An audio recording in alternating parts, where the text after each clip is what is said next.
brother Paulie. How are you, man? Good, man. How are you tonight? Doing real good. We've been talking backstage, so it's a bit weird.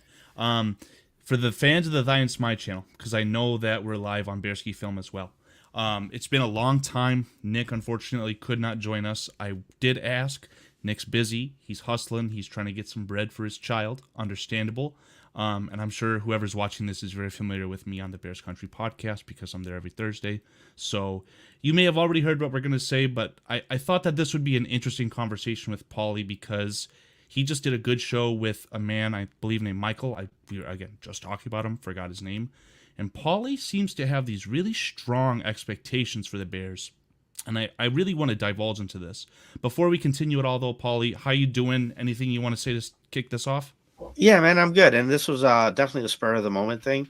We are just like, hey, you got time? I got time. Let's get together. Let's fucking do it. And yeah, I enjoy these conversations the most. And I love diving into my philosophy of football and my expectations as a fan, because me and my co-host David have talked about this at nauseum. And so I even recently I was on a channel. It's a smaller channel, only has like 40 subscribers. Outspoken Sports Network.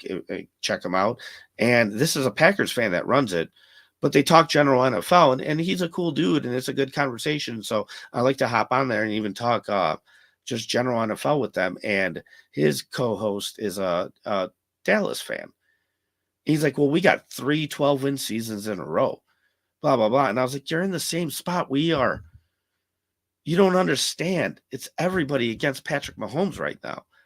Like, and so for me, like, I do have high expectations. I have very high expectations to be satisfied for my team, and it is Super Bowl or bust. However, I will appreciate the steps along the way.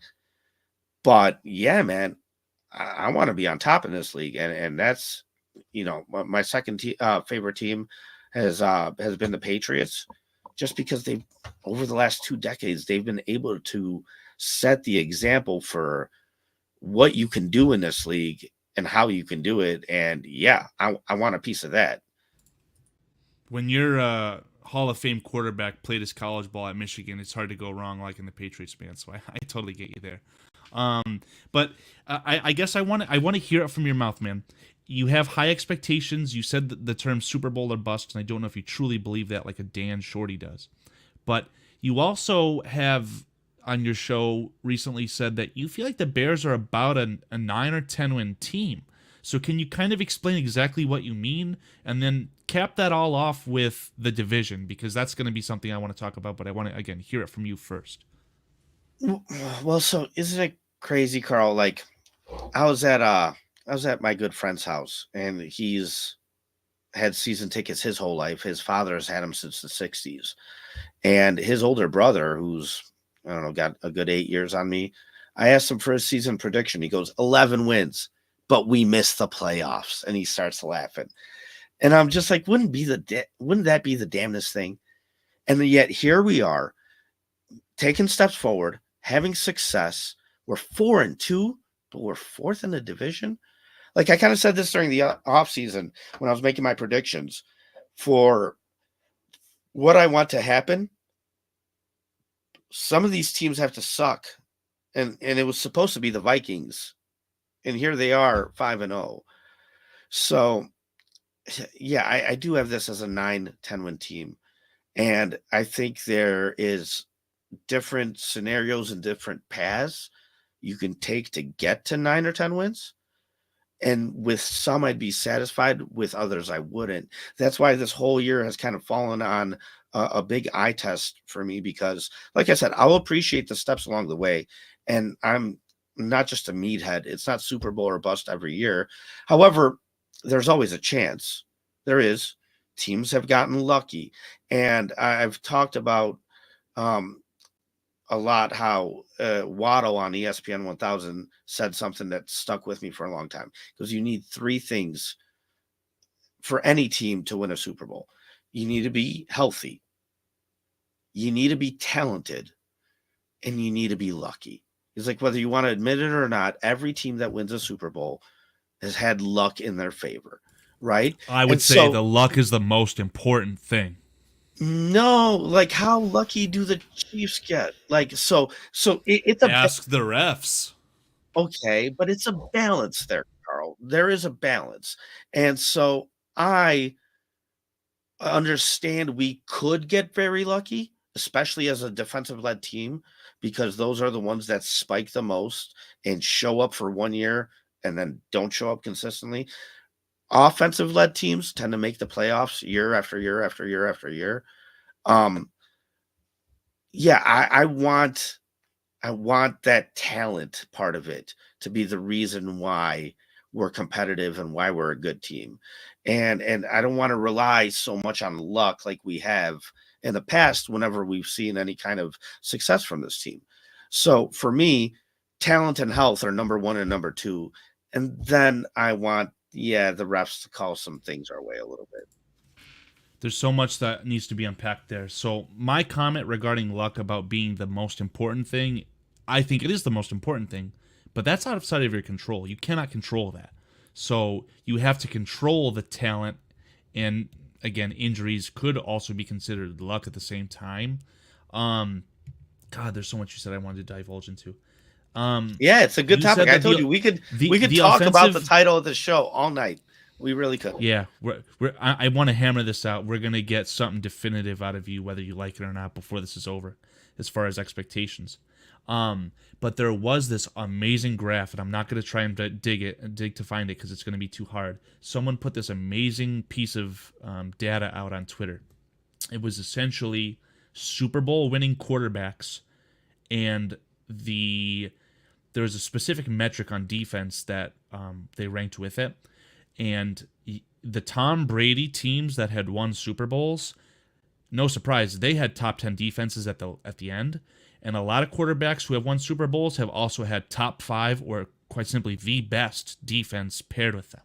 So you're right, you need talent to win a Super Bowl. The offensive teams get you there. I still think that the old term defense wins championships, even in today's offensive centric NFL, that you need defense. But Patrick Mahomes, if you want to talk about talent, he's obviously the most talented quarterback in the NFL right now. So, and he's been the most talented quarterback in the NFL. But he's on another level. Okay, he is on another level. I just wanted to say that he has gone to Super Bowls with not the worst offensive line in the NFL, but the offensive line that he played behind that lost to the Buccaneers, that was a bad offensive line. And they told you it was a bad offensive line because the next year it was essentially brand new. And the Super Bowl he just won against the Kansas City Chiefs, if Justin Fields would have had that receiving core, Justin Fields would have gotten kicked out of the NFL. That is a terrible group of wide receivers, in my opinion, and Mahomes won a Super Bowl with them. You know what's crazy, Carl? The only team to move on from their starting quarterback after winning a Super Bowl, do you know who it is? Say it again, please, Paulie. The only team to win a Super Bowl and then in the next offseason move on from their starting quarterback. That feels like a Trent Dilfer Baltimore Ravens situation. That is Trent Dilfer Baltimore Ravens. You know what it takes to make that move? A real good coach.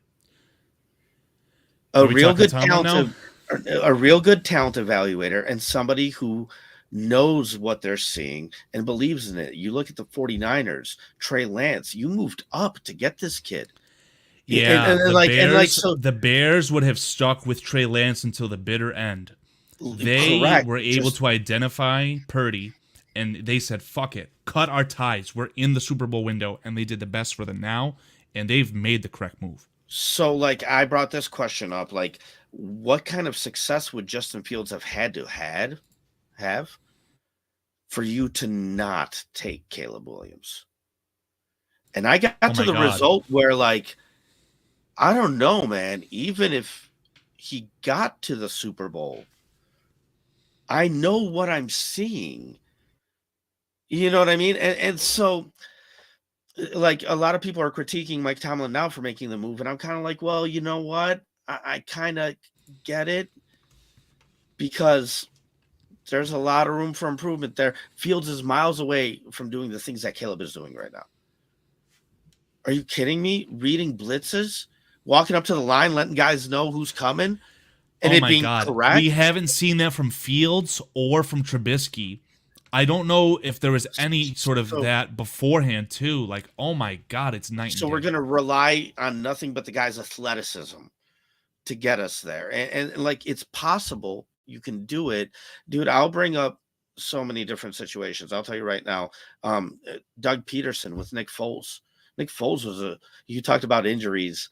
Like, yeah, they got injured and still at the quarterback position and still won one. And their backup quarterback wound up being Super Bowl MVP. And 3 years later, he was third string on the Bears. And 3 years later, Doug Peterson was fired from the Eagles. You won a Super Bowl 3 years ago. It's on your resume. That's great. It took Andy Reid 20 years to win a Super Bowl. And it wasn't until he got Patrick Mahomes that he won one. He's been a damn better coach than Doug Peterson's ever been his whole career. So that resume is nice. They got more lucky than Andy Reid had gotten in the past. That's why I said it's possible. And we could sit there and do that. But when it comes to my expectations for my football team, I want dominance, and I want dominance by talent, like by purpose, by plan. I don't want to sit here and win games luckily. I want to sit here and have other teams be afraid of us. You talked about Super Bowl winning quarterbacks. Dude, can you name me the quarterbacks in this league right now that have a ring? I could try. Because Let's do it. Mr. PJ has gotten aggressive about this too. He didn't like the number 1 overall selection. He of course wanted the Hall, which by the way, Which would Caleb have been Williams is the the Hall. wrong move this time. The Hall was last year when we got DJ Moore and another number 1 pick. We already acquired the Hall. Yeah, we did. already acquired the Hall. Correct. Super Bowl winning quarterbacks in this NFL include Mahomes. And Mahomes has 3. Stafford has won a Super Bowl. At the end of his Joe Burrow career has now, not. right? I can't believe that Joe Burrow has not. Josh Really? Allen, same Well, thing. hold on. This is Lamar, important. same thing. This is important. Stafford is towards the end of his career, right? Okay, so who else has a ring in this league? Not Lamar. Currently, not Burrow. Rodgers has 1 ring. At the end of his career. Now, right? So you did a good job of pointing out Mr. Nick Foles, who's no longer in the NFL, so he's not an option anymore. Last year he was. Falcons have not won the Super Bowl. We're going back. Obviously, Tom Brady is gone, so you lose a bunch there between the Patriots and the Bucks. Yeah, it's slim pickings, right? Joe Joe Flacco has won one. There you go. Russell he was Wilson. Instrumental in that run as well. Russell there you Wilson. go. There's 2, right? And who else? Think? We're already getting thin, man. Dude, it's the entire league against Patrick Mahomes right now. These dinosaurs have a ring from back in the day. Nobody's been able to beat this damn kid. Like, and if they did, it was Cincinnati and Joe Burrow, and Matt Stafford capitalized on that.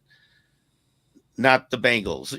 They won their Super Bowl in the AFC Championship, and it's funny because somebody finally knocked the Kansas City Chiefs out, and then NFC team wins it. But man, it's tough. It's the reason why the Rams gambled so much and went all in to sit there and put one shot at it to go out and get a ring. It's the same reason why the 49ers did the same thing. They tried to do it with a quarterback with Trey Lance. They did it with Christian McCaffrey too. They traded so much draft capital, put so many of the chips into the middle to go out and beat Patrick Mahomes. The Bears, we're not doing that. We're not doing that this year. So, like, I listen, my expectations and satisfaction do come from Super Bowl or bust, but I'm realistic here. I know where we stand. What we got to do is beat the Packers twice. Like, if we want to add a defensive end right now at the trade deadline, it's not going to be Micah Parsons. It's not going to be Myles Garrett. That's for the Lions to go after because they've shown they're an inch away from potentially making it. It's step by step. It's progression. It does take a little bit of time. God damn, are we on the right path, though, which is what makes me excited. And so, like you said, I predicted this team 9-8. I predicted them 3-3 going into the bye week, and they've stolen a win already. So they're already 4-2. So if I had to adjust my prediction, I'd have to say I now have this team at 10-7. But to me, for continued success, you're going to need talent, you're going to need a damn good quarterback, and you're going to need a damn good coaching staff too. And so, I'm still kind of iffy about the coaching staff, which is why I temper my expectations. I think that that's going to be the wall you hit. Yeah, man. I tried to dig through your Super Bowl winning quarterback comments. Outside of the opponents to Tom Brady and Peyton, sorry, I just gave the answer away. The opponents to Tom Brady and Patrick Mahomes in the last 10 years, the only other quarterback who has made it and not included those two players was Peyton Manning when the Denver Broncos beat the Carolina Panthers. And that was 10 years ago, 9 years ago. Yeah, dude, it's rough. That's why people don't understand. We're all in the same boat. Yeah, like, as far as your team building comment, what I wanted to say on that, and with the way the Bears doing it correctly this time, you could have taken the haul again, right? You could have built this 49ers-esque roster that has, I don't know, 5 caliber starting defensive tackles and 4 caliber defensive ends, and have this insane wave of defensive linemen. Oh, and you also have the entire all-pro offensive line. That's fine and dandy. But if you don't have the quarterback to take advantage of the talent that's already on the roster, you're not going to win jack shit. So for the Bears to get Caleb Williams, regardless if Caleb Williams or not, I think that the Bears are smart to let go of Fields and acquire a talented rookie on a 4-year deal, because that's the window at the very least, right? But now Caleb Williams, you're seeing, I'll make the comment now. I think that through 6 games in the NFL, Caleb Williams has already cemented himself as a top 10 quarterback in the NFL. And as far as a trajectory, the arrow is literally pointing directly upwards. He's only ascending each and every single week from any metric that you look. And the idea of how good he'll be in week 6 of his 6th year in the NFL is truly terrifying. He's going to be so much better in such a short period amount of time and only continue to get better. Let's address the offseason criticism of him. He does still paint his nails, right? I guess that sucks. That's the criticism that we have to go to immediately, right? If he loses a Super Bowl or an NFC championship, he might cry or some shit. Come on, guys. Like that was the problem with this kid, because you couldn't find any other damn problems. That's how I knew that he was good, right? Because I almost watched the entire Notre Dame USC game where he threw 3 interceptions. And I was still kind of attached to Fields at that point. I was like, oh my God, Fields has the legs. We just need to see a little bit of the arm. Let's just stick with him and get the haul again, or whatever it was. At that point, I did not expect the Panthers to give us the first overall pick either. But in watching that, you can still tell how good he was. And my God, there's not a flaw in his game football-wise, in my opinion, right now. Obviously, as a rookie, he's making some bad decisions. He threw that bad interception to start the game off against the Jaguars, boo-hoo. But otherwise, like, he can make every single throw. He's accurate on top of being able to physically, like, have the arm talent. And from the brain is what's impressive to me. And it's cool for him because this is something that I think he has a tiny bit of familiarity with before the Panthers even secured the first overall pick for the Bears, because Waldron and him go back to some sort of camp that they had, I believe. So he had a little bit, and he came in with a running head start, in my opinion. But you're seeing it. He's getting a better grasp of the offense each and every week. You're seeing the rapport with his center, who, by the way, now once Caleb gets the better grasp on the offense, oh my God, the offensive line is magically playing better. I don't think that's a coincidence. I don't know, man. It's so damn exciting. And I'll let you rebuttal to this, but again, we need to talk about your expectations. That's what I want to pull out of you before we're done here. Yeah, so I mean, I thought I tried to get that out there. Like, my expectations are Super Bowl or bust, and there's ways you can get to a Super Bowl and win one. Like I said, you could have a really good defense. We saw it in 2006. We saw 2 out of the 3 phases of football winning really, really well in their areas, right? Special teams and defense. And the offense was able to at least put out a running game. But I'll tell you right now, I believe what are you talking about right now? What time frame? Are you talking about 06? Yeah, thank you. Exactly. So you could still, get to one, potentially win one, just winning 2 out of the 3 phases. Thigh, 2010 Chargers, they had the number one offense and the number one defense. They missed the playoffs. They went 9-7 because they had the 32nd special teams in the league. Okay, so the number one offense and the number one defense wasn't enough to sit there and make up for the lack of the third phase of the football team when you're giving up punt returns or kick returns for touchdowns, when you're missing field goals left and right, when, you know what I mean? It's just, it is a team game. So there is a balance to it. Right now we are very defensive heavy, and I expected to lean on the defense early on in the season, and the schedule is so beneficial for us to be able to gel as an offense to get ready for these divisional games at the end of the season. And I just felt that has happened faster than I expected it to. Imagine that the Bears had to play the Packers in Green Bay on Sunday Night Football in week 2 instead of the Texans. Imagine that loss and how it would affect Caleb Williams. I think Caleb Williams, the way that they lost that game, right, it sucked because they could have won, and I think Caleb Williams would have told you that he could have played much, much, much better. The offensive line was trash as well, right? But then he got little broed by C.J. Stroud. C.J. Stroud essentially acted like Tom Brady to him and said, keep your head up, you're going to be all this and that, which in its core, that's a really nice thing, right? But he's acting like he has the 5 rings on his hand. I think that sparked Caleb Williams and said, what the fuck are you doing, man? You don't even have one. You're Ohio State scum. So I think that the way that the NFL scheduled this, I said this as soon as the schedule was released, right? For the Bears to have their their divisional games backloaded, I think the NFL wants Caleb Williams to be successful, because if the Bears are successful, the NFL is making a lot more money, and it's just better for the NFL product as a whole. So absolutely, the way that the schedule is set up is awesome.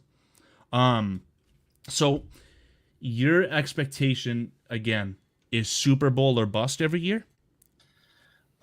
If you don't win a Super Bowl, like I had this conversation about Lamar Jackson, where my buddy David was like, do you think he's a good quarterback? Would you trade him? Like, would you trade Fields? And this was at the beginning of Fields' last year here, so the beginning of 2023. He's like, would you trade Fields and a first for Lamar? And I was like, no, I don't think so. Like, I still see potential in Fields. We still have to figure out who he is. He's like, but dude, he's like, Lamar's an MVP. Okay, he does also have the coaching staff there that's bent over backwards to make everything as easy for him as possible. But at the end of the day, I was like, okay, he's an MVP, so what? How many rings does he have? Like, you could be an MVP all you want. When you take a look through history and you take a look at quarterbacks, we could say that Aaron Rodgers underperformed based off how talented he was. He should have won more than without one. a shadow of a doubt. I will say that I don't know what the period was. Not these last 2 MVPs that he won, because that was just a product of LaFleur, in my opinion. That offense was so good that he was able to have those numbers inflate and look good. But kind of after he won the Super Bowl, there was this period where he was, without a shadow of the doubt, the most talented quarterback in the NFL, and you could have said ever. He was the original get out of the pocket to throw. Until Patrick Mahomes. Absolutely, yes. And so that's why this is scary, because, like I said, but he's got the same amount of NFC Championship wins as Grossman. Patrick Mahomes is the next level because he's as talented as Rodgers was and as smart as Brady was. And that's why he's kind of like the Michael Jordan of the NFL right now, because even the contract he took, man, you showed me some graphics before we started. I have some graphics. I went back the last 10 years, took the top 10 quarterback contracts and what their salary cap hit was, and then did the math to where I came up with a percentage of how much percentage of the team's cap are they taking up. And did it top 10 quarterbacks 10 years in a row, right? And 10 years ago, 8 out of the top 8 guys had either been in a Super Bowl or won a Super Bowl or competing for a Super Bowl. And then this last year was just wild. Deshaun, like, 10 years ago, the average was about 14% of the cap for a quarterback. And it kind of hovered between 14 and 16%. It dipped down to like 12% one year. And then last year, it shot up. Deshaun Watson was 25% of the Browns cap. Dak Prescott was 21%. Matt Stafford was up there, but he had won. So, okay, pay him. And then it was like Daniel Jones was up there. What? And then, why am I blanking on the name? Arizona Cardinals quarterback. Kyler Murray. Kyler Murray was like number 5. And Patrick Mahomes was number 6. So while you're doing this run, you're still out of the top 5 paid quarterbacks. In the last 10 years that I put together, Brady appeared on the list once at number 6. And it was his first year in Tampa when it was his go get paid year. Because we're not going to pay you here in New England. Just go somewhere and get your $30 million or whatever. And that's when he finally popped up on the list. But he showed that taking less money is such a brilliant strategy for allowing you to be able to pay a defense, to pay a special team. You win the Super Bowl by 3 points, but you're allowed to pay a kicker top money. And so Patrick Mahomes has that little bit to him where he's not so greedy that he has to be the top paid guy and this and that. Like you said, he just did it with one of the shittiest wide receiver cores. You traded away Tyreek Hill. Why? Because your quarterback's going to make the wide receivers better. Just like Brady did it with Julian Edelman, who was a 7th round pick. Like, it's your quarterback that makes the wide receivers better. There's so many things to unpack here. So, always, man. I told you I could talk Mr. Tom Brady was the master of this, right? He did not take the most money because he had won his Super Bowls on his rookie contract, aka just like Mahomes. So just like Russell Wilson did, but Russell Wilson took more money. Tom Brady had that famous story, right? He walked into the owner's office. Wow, that was hard to grab. So he walked into the owner's office. He said, "Hello, owner. I'm Mr. Tom Brady. I'm going to make you have this be the best draft pick you ever had." So he came in with a chip on his shoulder, and when he won the Super Bowl, they just fucking poured into him. They're like, "Hey, man, we're going to get you this contract because you're going to be on this team for 15 years, and we're going to win so many fucking rings that your hand is going to get arthritis." And that's exactly what happened with Mahomes. He won his Super Bowls on his rookie deal. They knew that he was going to be the face of the NFL, and they said, "Hey, man, look at Tom Brady, what he did. What we're going to do is we're going to give you this 10-year contract," and this is after his rookie year, right? The first extension that he ever signed was like a 10-year deal. So these guys were getting top dollar. They're not getting it over 10 years. So they told him they believed in him for the long haul. And on top of that, because he won those Super Bowls and because he has a good head of hair, he's got 3 different endorsements. Those endorsements... He could have been bald. I don't know about that. We'll get into a different conversation on that. But Patrick Mahomes' 3 endorsement deals, I'll do some legwork for this Thursday show on BCP. I promise you that those 3 endorsement deals combined annually would put him top 10 quarterback salary in the NFL, no doubt. He's at least doubling his NFL salary. More than him. You're talking about Tom Brady. Tom Brady. I was talking about Mahomes at the end there, but yes. Tom Brady Mahomes. Also absolutely, his wife, Giselle, more money than him. Dude. And guess what he just did? He signed a contract with with Fox to narrate games that he now is not legally allowed to do. You understand he's made $300 million from getting... and he's pouring that into the Vegas 20 Raiders. Years in the NFL. He's pouring he made like that... $250 million. Right, but he's pouring all this money now, and his wife as well, are pouring this money into owning a portion of the Raiders, who are, by the way, located in the sports betting capital of the world. That investment's going to skyrocket. I don't know what comes after billion, but Brady might be able to get to there with his wife. I've talked about this ad nauseum, like on our show. The financial side of the football game dictates so much, and yet it's so not talked about and looked at. And one of the problems we have right now in the landscape of the NFL is we're trying to pay everybody like they're Peyton Manning, and they're not Peyton Manning. There's very few quarterbacks that truly deserve top money, yet due to situation, we overpay quarterbacks left and right. That's why you have Daniel Jones being a top 5 quarterback. That's why you had Ryan Tannehill being a top paid quarterback one year. Ryan Tannehill. The fuck? Why? Listen, so that I need to say this before I forget / it gets lost in the wayside. Mahomes signed this 10-year, $450 million contract in 2020. We're now in 2024, and these new deals that are coming out are just quite simply because the cap is going up. But why did Deshaun Watson demand a very high-paying contract, which the Bills Browns were stupid enough to give fully guaranteed? Because he knew that he would never get the off-the-field endorsements. No. It wasn't that. It was because the Browns did him an extra favor. On top of giving him a fully guaranteed contract, his first year's salary was only $1 million. Because they knew he'd get suspended, and the suspension takes. He didn't want to lose the money. Correct. So you can only lose your year's salary. Why is this money fully guaranteed? He's playing like shit. Every owner in the NFL was so pissed at the Browns when they did that. Now look at the Ravens were up against the contract with Lamar, and Lamar's like, well, he can get that. Why can't I get that? And like, the Browns just went haywire, and that's why no team's really going to be willing to bail them out. Like, you could come up with potential trades. Like, I heard Myles Garrett and Deshaun Watson to the Lions. But you have to take Deshaun Watson with you because you got to eat the money for the Browns because they owe him like $100 million in the next 2 years, and he's going to get it one way or another. And so that's why the ownership in the league really just, I mean, they were pissed that the Browns were willing and actually made that move. But when you take a look at successful franchises, right? Dude, Russell Wilson came into a great situation.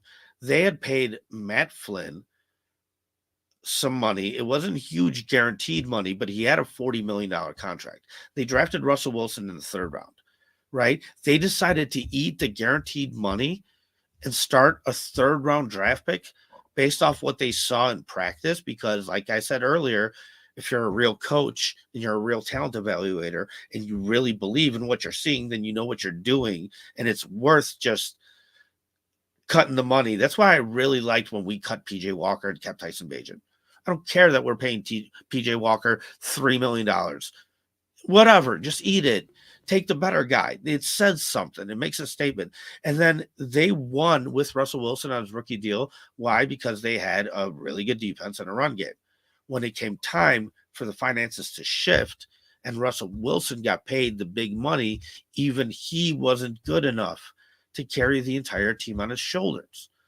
So like I said, we're paying everybody like they're Peyton Manning, yet very few of them deserve that money. So with Justin Fields here, dude, I would have kept Justin Fields if he wanted $20 million a year.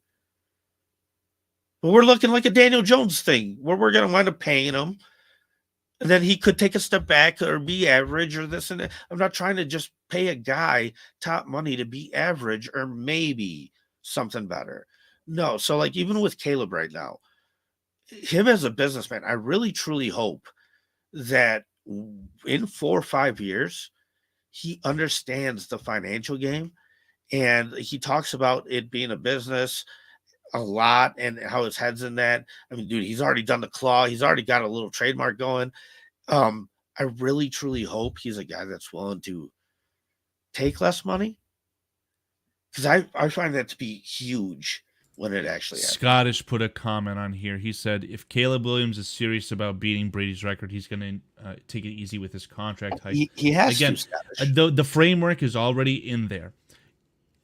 I think that the number is going to be 60 million, right? 60 million per year for Caleb Williams. Once it's time to pay Caleb Williams in 4 years, that's going to feel like a bargain, because it's going to go to 70, 75, damn near $80 million in 5 years per year for these top tier quarterbacks. But if Caleb is told, hey, we're going to give you 60 million for 10 years while you're being paid by an insurance ad, a food ad, a cosmetic ad, he's going to double the salary there. He will appreciate being poured into and said, we're not just going to give you this big amount of money for a little, we're going to give you a substantial amount of money for a long time.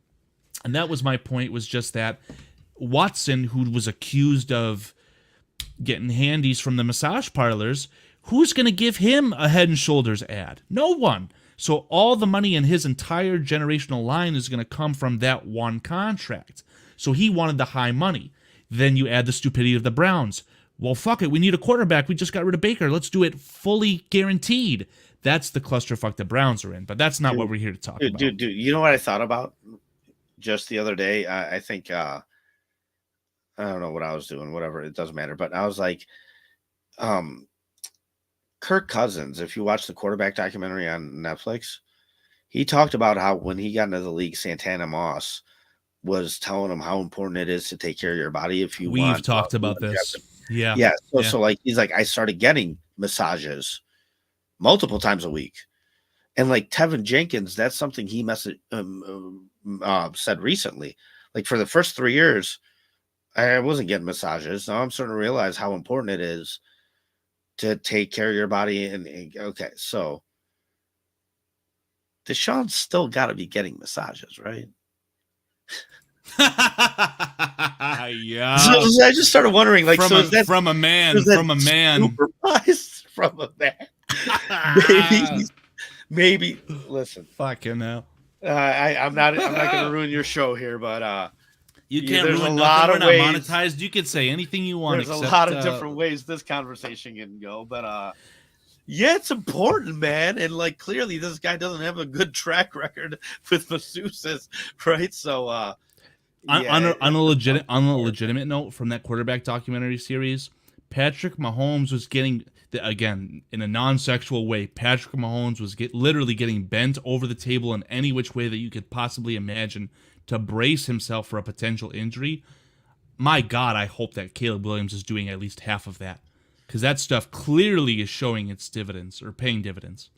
Carl, this is what I mean, though. Like, okay, so we talked about Aaron Rodgers and him, having a lack of success despite how talented he is.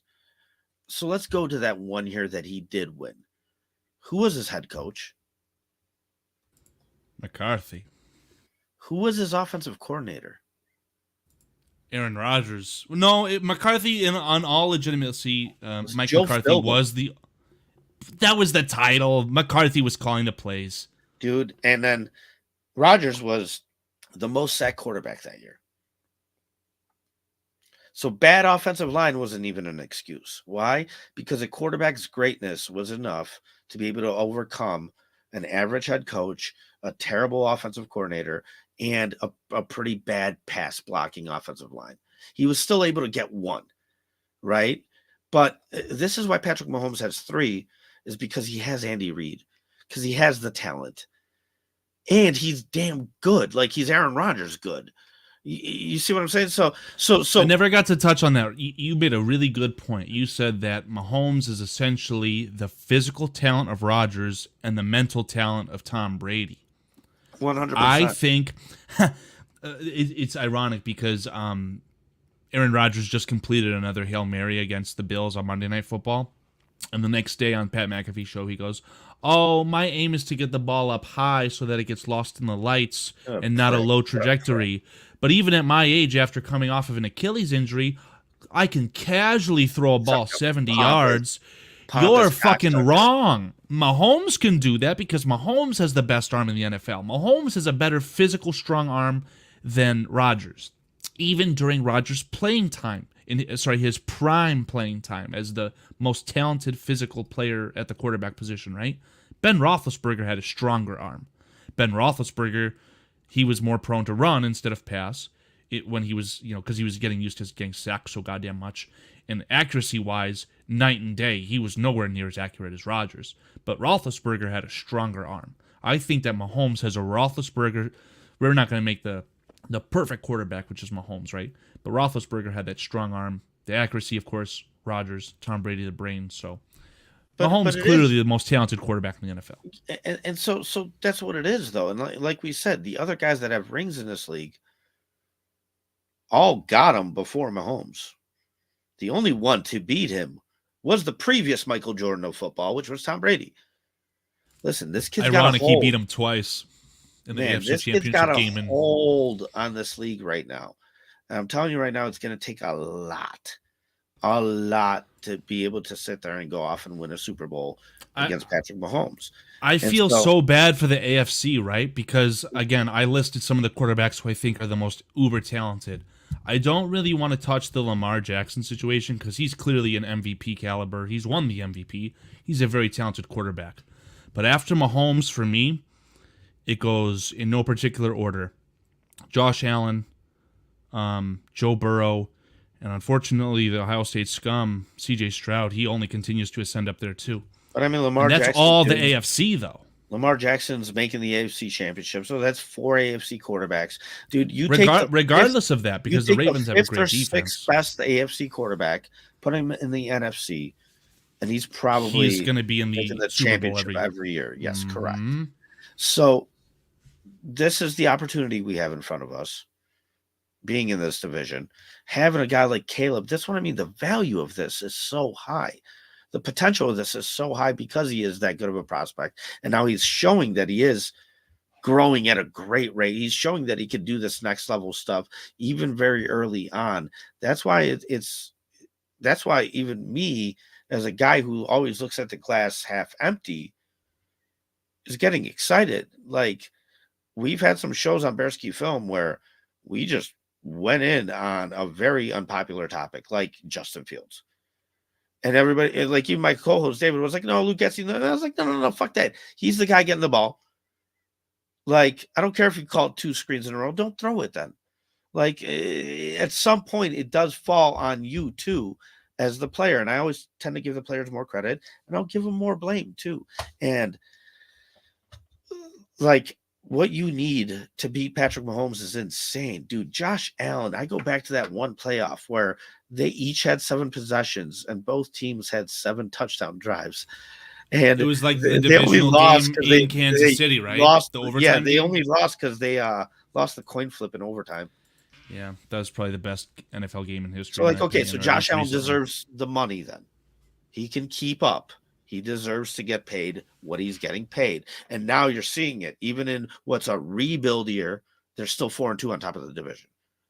Yes, it's because of their quarterback. And I'll argue this day and night. Scottish Bear put a comment in there. Polsky's correct. Caleb Williams could save Fluce's job at the Bears. He has already, I think. Like, Bill Belichick didn't win another one without Tom Brady. Andy Reid, it took him 20 years to win one. He didn't win one until he got Patrick Mahomes. He was always a damn good coach. Doug Peterson won one and got fired 3 years later and is a crap coach. Just because you have the Super Bowl win on your resume, it doesn't dictate that you're a good coach. You could have just gotten lucky. Like I said, it's that triangle. You know what I mean? And so the way I want my team to win, my expectation is to be damn good. Is to be able to stay healthy throughout a year, and is to have the talent be what overcomes everything else. And then when we do get a little bit lucky, we'll win one. But I don't want to depend on that luck factor, Carl. And so, you know, I know we're 45 minutes in, and like you said, we got to talk about my expectations. And like I said, it's Super Bowl or bust. So I'm willing to have the patience to work towards that goal of having the talent be the strong point on this team, and having dominance by design be what truly leads us, because that's what Tom Brady did, and that's what Patrick Mahomes is doing now. It's going to take a lot, but, you know, it mainly takes the quarterback.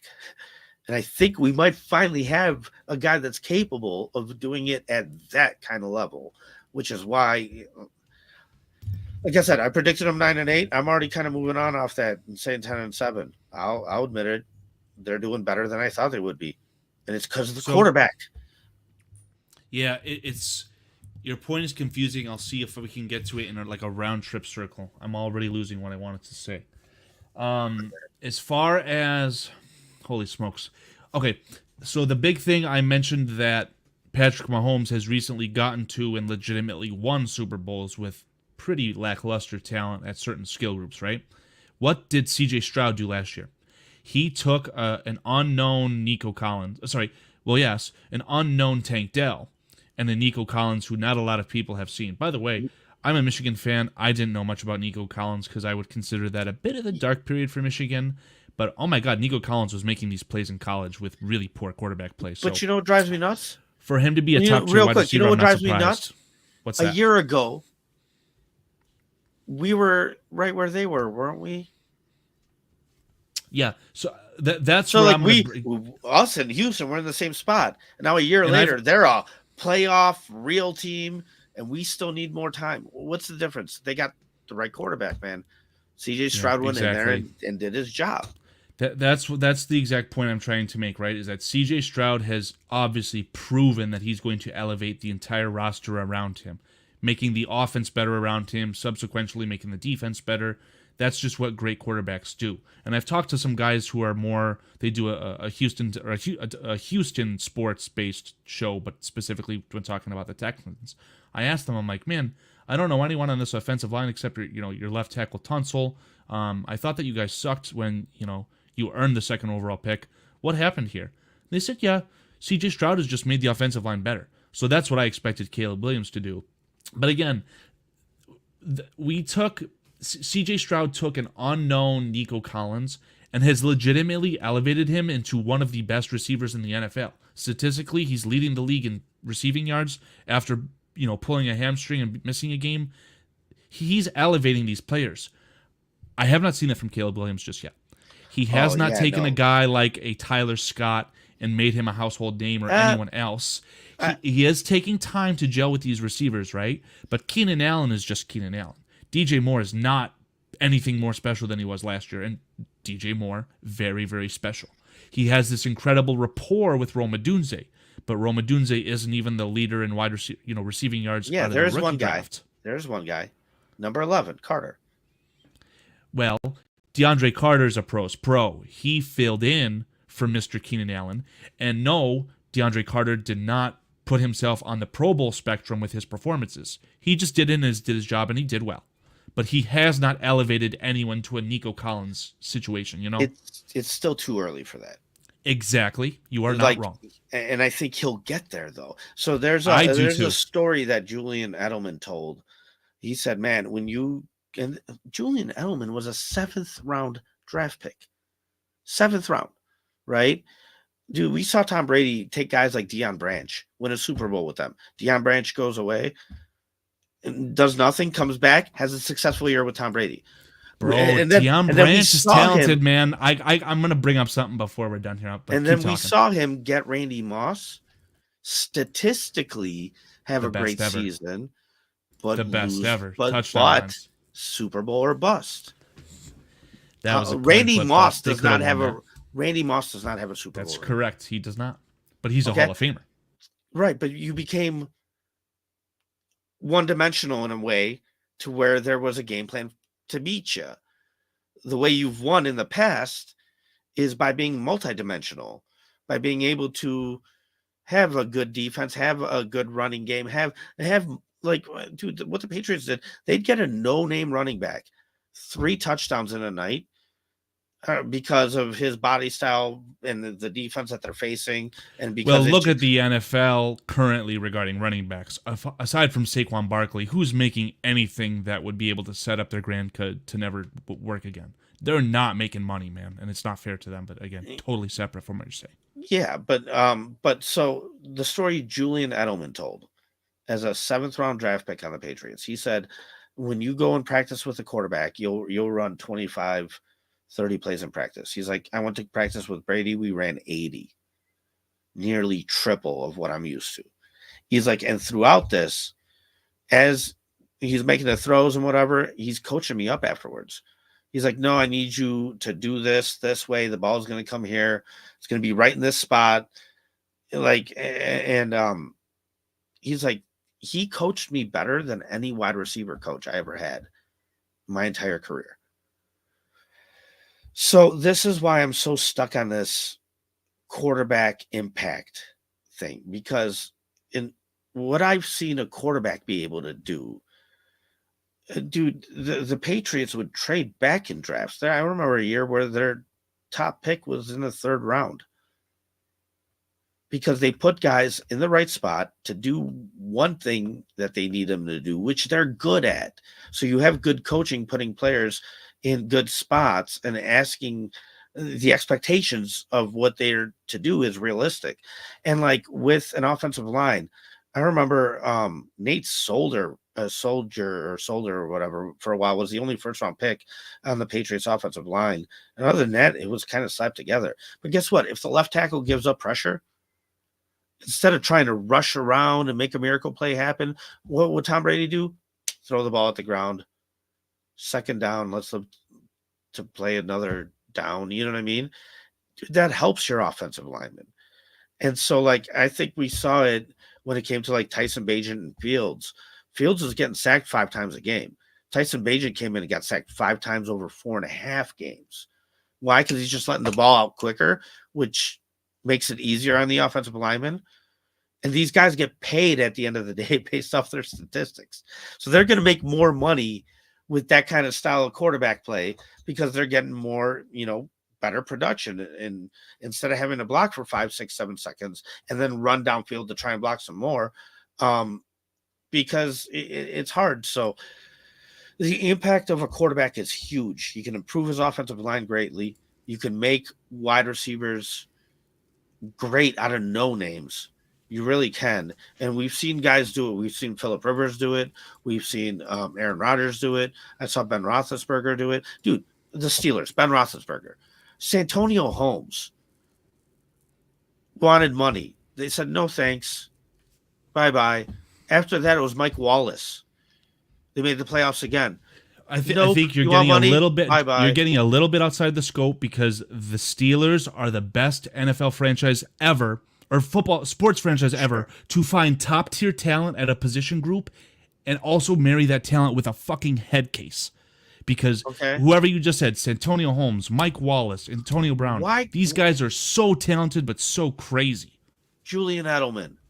Antonio Brown was a 6th round draft pick. Julian Edelman was a 7th. Let me talk about why can't my expectation not be greatness? And no, that's fine, and we're gonna end it with that with that point in a bit because I need to hammer it out with you, and I'll do my best to explain what I'm trying to say. Julian Edelman, talent wise, he was a quarterback. He was not a wide receiver. He transitioned, but what I get from anything that I've ever heard from Julian Edelman, outside from him being a pro, right? He understood the pressure of playing with Tom Brady. And it wasn't because Tom Brady's Tom Brady. It was because Tom Brady had that status. He's got the wife. He's got the Super Bowl rings. When you get these guys in, and this was later in his career, not when he was a rookie, right? These guys say, oh my fucking God, this guy is the literal definition of greatness. I need to work my absolute goddamn tail off to not disappoint him. They're not worried about anything else except trying to please him. So now, when you have the same situation with Mahomes, these guys that are coming in, unfortunately, in the case of Rashid Rice, right? He wins a Super Bowl for Mahomes, and then he's trash off the field. He's doing stupid shit off the field. You cannot have that. They don't have the Bill Belichick to enforce that. Again, Andy Reid's a great coach. But my point there is that once the quarterback's going to get established, yeah, exactly, because you understood that you are going to invest in Mahomes, and Mahomes can elevate those wide receivers. Obviously, they made the right choice trading away Tyreek Hill. But once a Caleb Williams hopefully achieves this level of greatness, whether that's via Super Bowl rings or not, I hope it is, you're not going to have this incredible cast of wide receivers like the Bears do now. But these guys hopefully are going to come in, and regardless of where they're drafted, how much money they're making, they're going to say, oh my fucking God, that's Caleb Williams. We have to try our ass off for him.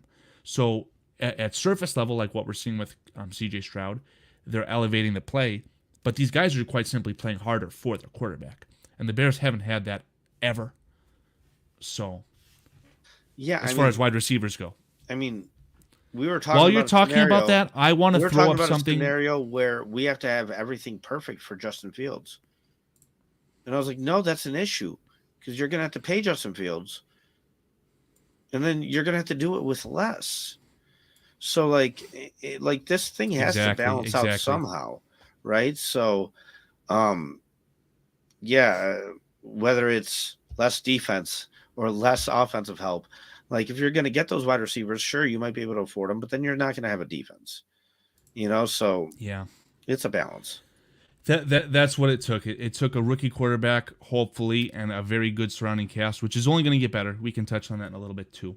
But hopefully, what happens is the Tom Brady, Patrick Mahomes route, where you have the quarterback being the best player and everyone else is elevating up to that standard.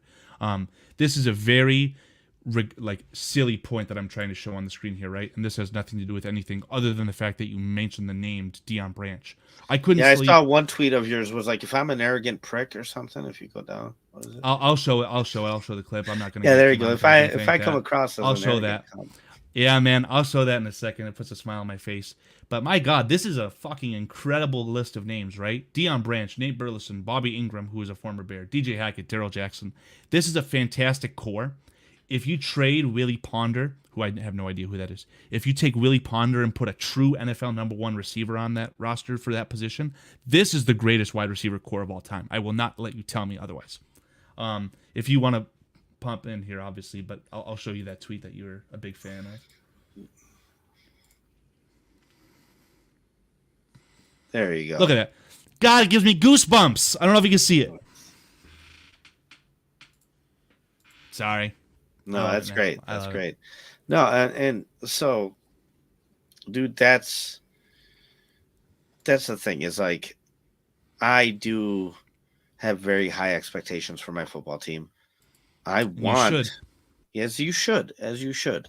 Like, and to me, it's not about instant success. Like, I know there's been a lot of conversation about Jaden Daniels versus Caleb Williams. I don't care, man. Let them have it. Like, I'm seeing what I want out of our guy. I'm seeing the growth. Yeah, the success right now, after the picks have been made, the success of Jaden Daniels has nothing to do with Caleb Williams. Just like Justin Fields, that ship has sailed. The only sane thing to do regarding Justin Fields is root for him to play so that the Bears get the 4th round pick instead of the 6th.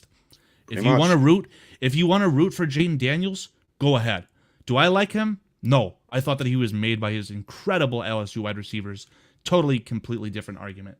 But if you want to root for him, who cares? Him doing good or bad, aside from the game that we're going to see here in a couple weeks, has nothing to do with Caleb Williams at all. Correct. But so that's why I focus just on what we have. And yeah, man, I don't know. Caleb Williams is super impressive to me. He really is. I'm seeing a lot of next level stuff.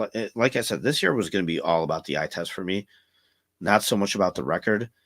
It's all about the eye test and the statements you make. So one of the things I think we need to do is beat the Packers twice, because we're sitting here preaching change. Let's rope this Packers comment into your expectations, because I believe you said that your expectation is to beat the Packers twice.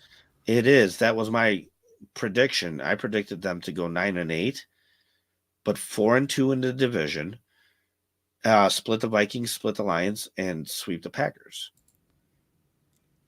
Split the Vikings? Yes. Okay. Because I didn't think they were going to go 5-1. Now, I would be able to understand your expectation of 4-2 in the division a lot more if before any football was played this season, you said the Bears would sweep the Vikings and split the Lions and Packers. As far as an expectation, I don't think that's the right term. And that's what I wanted to talk to you about is your expectation is not the Super Bowl, but you expect good product from the Bears, and especially in the division 4-2. But you're predicting 9-8, 8-9 wins. I don't see where that's lining up. So like I said, we did a whole show where we went through the whole schedule and everything like that. So I have it on there. And like right now, I expected them to be 3-3. I told you they snuck out a game. So if I was to adjust my prediction right now, I'd have to adjust it to 10-8. But yeah, I just think that if we're going to sit here and preach change, I need to actually see it. Like, why don't you actually go out there and do it? Historically, we've matched up well with the Vikings. We've matched up well with the Lions. It's the Packers that are our problem. And so that, for me, that says a lot.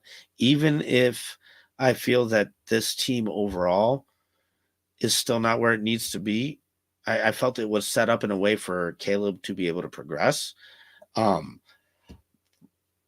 But I feel I told you there's a 9-8 prediction. There's multiple ways to get to it. some ways that I'm upset with, and some ways that I'm happy with. So when I gave my prediction, I gave the best possible road to that 9-8 record that I could, and that was still with sweeping the Packers twice. Is it fair, Polsky, to say that you're ever so slightly not confusing, but interchanging the word expectation with preference and desire? Because if you told me your desire was to sweep the Packers and still go 9-8, fuck yeah, give that to me. I want that. But as far as an expectation, an overarching expectations for the Bears, I don't think that there should have been any expectations for the Bears. If the Bears drafted 9th again because the division was strong and they had a rookie quarterback trying to hammer some stuff out, that's fine. It sucks, right? Because I know a certain co-host of a certain Bears Country podcast that predicted the Bears to win the Super Bowl.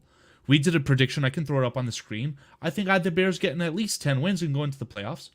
But as far as an expectation, this year, there should be no expectations for what I think.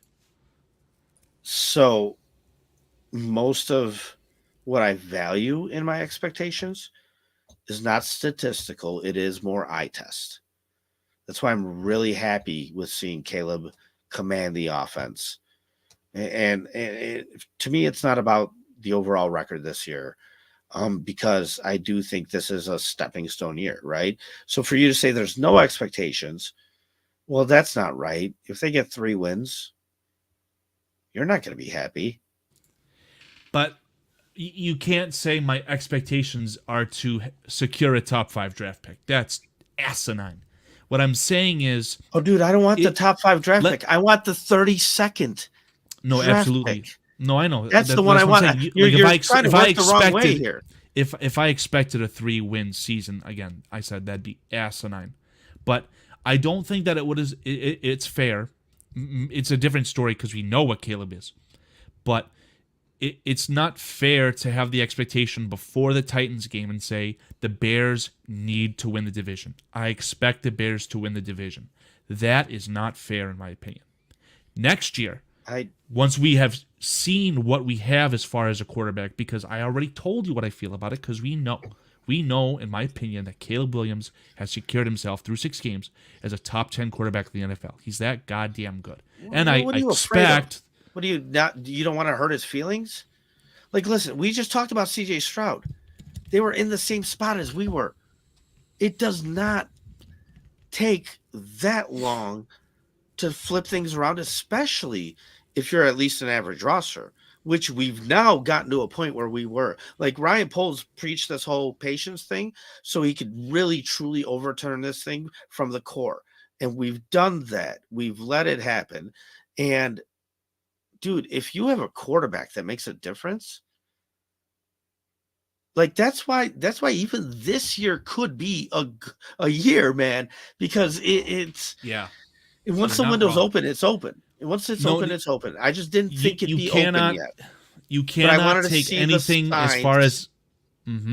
I wanted to see the signs that are going to make me feel good about it being open for the next 3 years. However, we're a little bit ahead of schedule.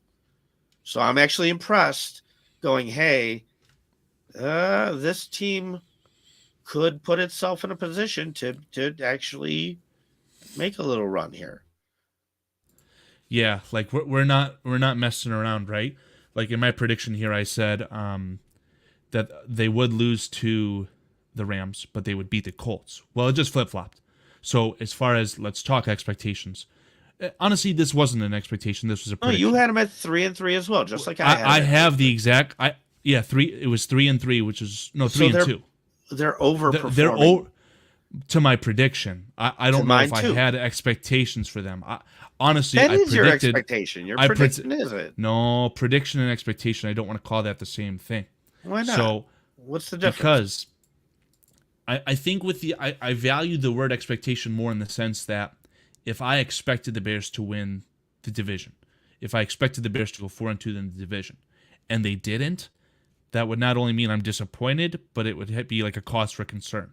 Again, if the Bears found a way to end up with the 9th overall pick again this year, because of circumstance, because the division was strong, because McCaffrey didn't get hurt and they won more, they beat the Bears instead of me saying that the Bears would beat the 49ers.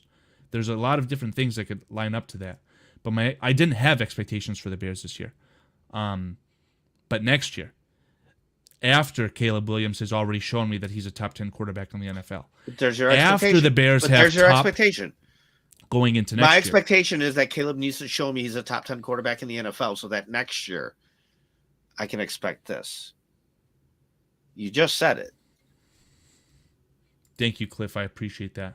So, I don't know. I think we're kind of trying to slice a piece of hair in half. We're grasping at straws. We are, and it's because we're talking about the difference between statistics and eye test.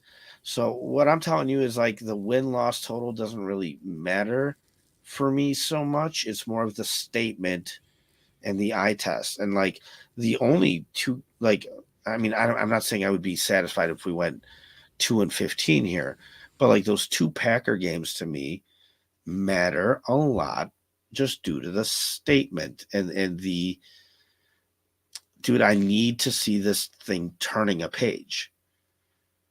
You see what I'm saying? And like, I'm not expecting to win a Super Bowl this year. So like, the fuck do I care if we have 9 wins or 10 wins or whatever? If we make the playoffs, hey man, every year is a shot, right? We could get lucky. We could do it. That's great. I would love it. But my expectations are to see the quarterback progress, which he's doing, and to see us start to take control of this division. And that runs through the Packers, the team that we can't beat.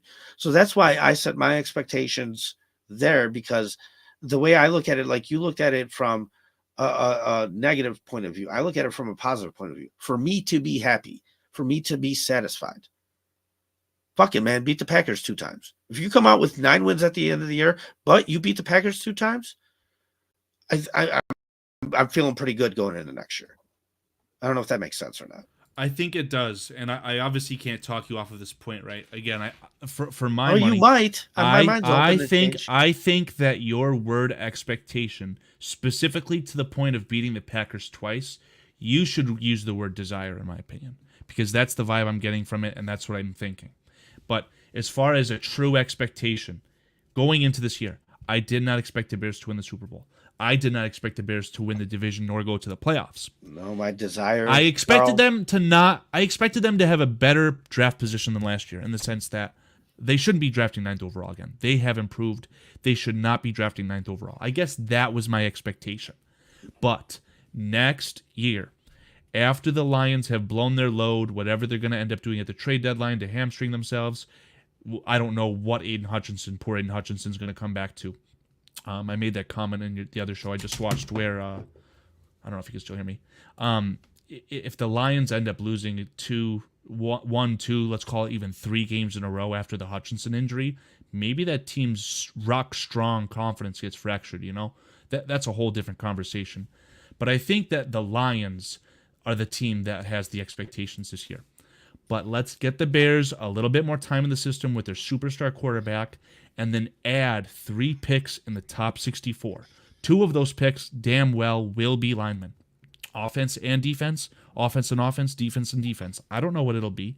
They're going to go best pick available, and they're going to end up adding to the trenches. And that's a bit of the weak spot on this team, definitely the offensive line. But next year is when we can talk about expectations. I think the playoffs are an expectation for the Bears next year, and every year that Caleb Williams is the quarterback of the Chicago Bears. But this year, I've got no expectations other than improving from last year. Well, my desire is to have Tom Brady or Patrick Mahomes. My expectation, I've got a surprise for you. Is to have a guy that's at least able to do it once on his own, even if we have to get lucky. Because like that's what I mean. Like, I'm still very suspect on this coaching staff. I think we'll hit a wall with them at some point. And so I think what happened with the Green Bay Packers offensive situation? It got to the point where Aaron Rodgers became the offensive coordinator. So I think that the Bears did a good job of hiring Waldron in the sense, and not Cliff Kingsbury, because the Bears are teaching Caleb how to run a professional offense. But if whatever you're going to say, right? PJ had made this comment on the Bears Country podcast that oh, if the Bears win a Super Bowl, Shane Waldron is gone. That's fine.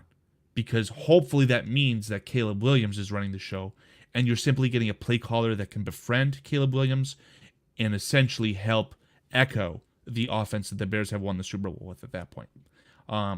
Eberflus, if he was to get fired, maybe he'll take a year off. As soon as he resumes being a defensive coordinator in the NFL, he's an undoubted top 5 defensive coordinator in the NFL. He is a motherfucking fantastic defensive coach. And I hate the 4-3 with a passion, and look at his defense performing lights out. They've turned Hunter Hillenmeyer's old role into Kyler Gordon. They've adapted, and God, it is beautiful. He is a great defensive head coach. Is he the best head coach ever? I don't think so.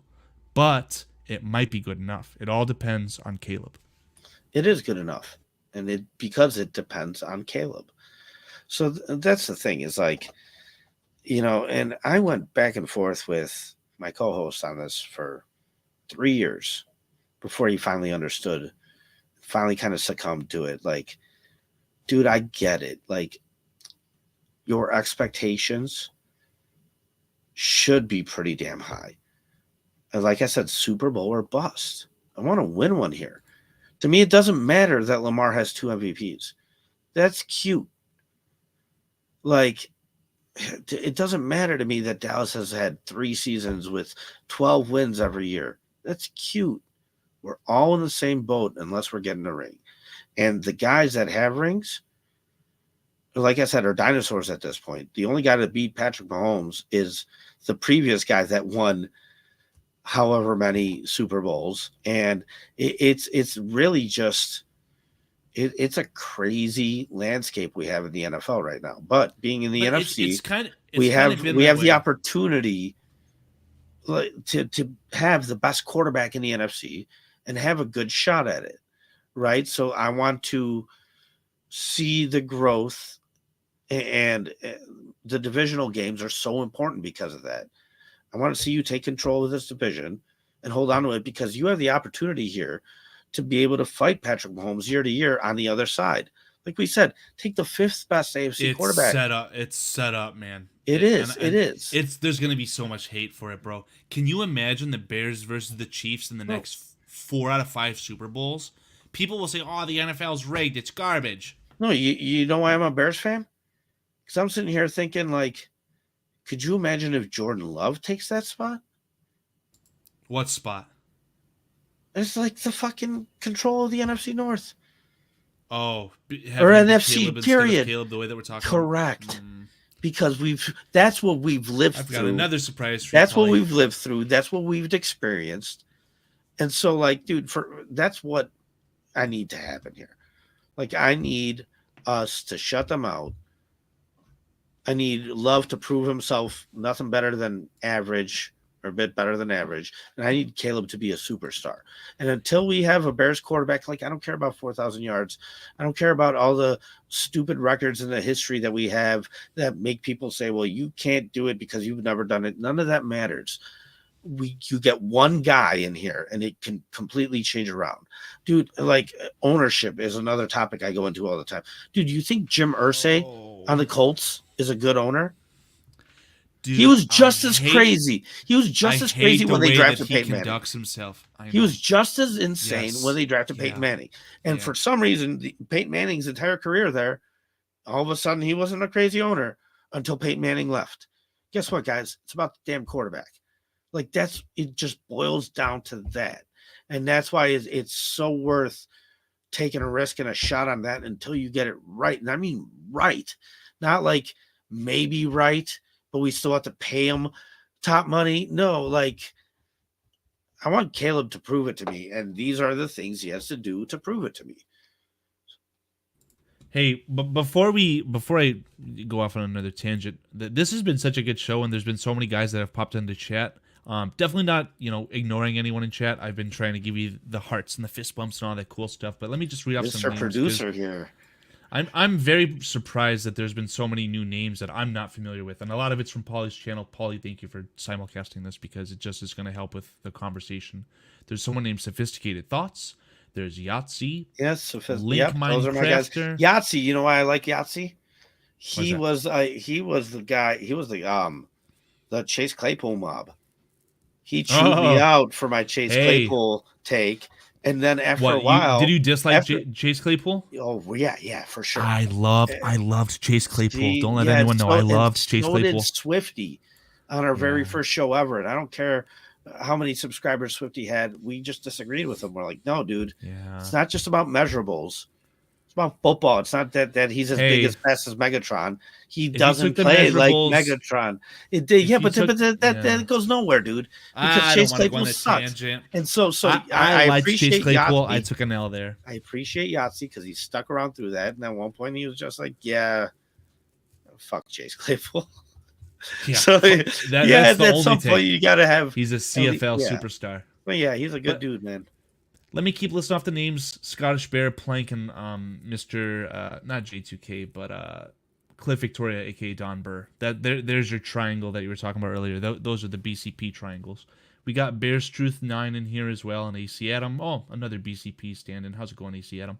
And then there was a few more. Connor Lee. Bear Truth has been pumping out the chats. I think that's everyone. But yeah, thank you guys so much for adding to the conversation. We absolutely, really, really appreciate it. Cliff made a cool point, or at least echoing what I said. Lions losing Hutchinson may destroy their season. I do think that losing him is worse than the Bears, if the Bears lost Sweat. Absolutely. I think that a cool thing about the Lions is that Aleem McNeil was a player who I thought was okay. I had no idea that he was a third-round pick. But as soon as Hutchinson got hurt, they're like, fuck it, we got to do something. They gave Aleem McNeil his money, and they're hoping that he can fill in the slack, and I hope that it doesn't cause an issue because Aleem McNeil against the Bears' interior offensive line could be a problem. Yeah, he's a guy I've heard nothing but good things about. So Aleem McNeil, watch him just play against the Bears. The Bears were beating that ass last year, but Aleem McNeil was showing up. He's a very good player. Boy, what do we talk about? The expectations. I don't know. I think that, I don't know. I just don't think that your definition of expectations is as rock solid as I'd want it to be. I think it's a combination. You have a combination of expectations, preferences, and desires. I'm with you on them. Because they're all different. They're all different words. They're all different things. My desire, if anything, would be like that Lions season before they went to the playoffs. Just miss out on the playoffs and knock the Packers out of the fucking playoffs. No, dude, my desire. I'd be okay with that this year. Fucking 6 Super Bowls here. That's what I dream about. That's desire. That's not expectation. That's desire. Correct. Yeah. Expectation is let's at least control our division. That's not that high, man. Like you're making it out to be this crazy thing that it's really not. In the grand scheme, it's not, because a 4-2 Bears team would essentially be the first place in every other division besides the AFC Chiefs, whatever that is, West. So record-wise, they could be. But this is a goddamn good division, Paulie. It's very good.